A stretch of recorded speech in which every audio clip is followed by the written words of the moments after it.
दोन्ही कागलच्या बाबतीत दोन्ही नेत्यांनी जास्तीत जास्त कार्यकर्त्यांना सामावून घेण्यासाठी त्यांनीही हट्ट धरला, मीही हट्ट धरला, पण एक फॉर्म्युला जो ठरला होता त्याप्रमाणे आपण एकत्र आलोय.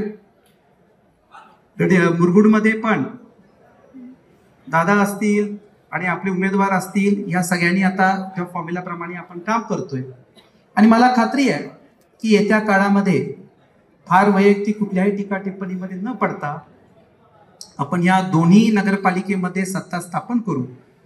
आणि कागलच्या बाबतीत बोललं तर ह्याच्या आधी या युत्या झालेल्या आहेत. 2011 ते 2016 मुश्रीफ साहेबांची आमची युती होतीच आणि तेव्हाही आपण जो कारभार केला तो लोकांसमोर आहेच. आणि त्यामुळं मला असं वाटतं की या गोष्टीकडे बघून आपण पुढे गेलं पाहिजे. आणि सगळ्यात महत्त्वाची बाब की आमच्या दोघांमध्ये कोऑर्डिनेशन स्ट्रॉंग आहे. काही कार्यकर्त्यांचे बरेच मतभेद झाले, ते काळांतरामध्ये आम्ही सोडवू.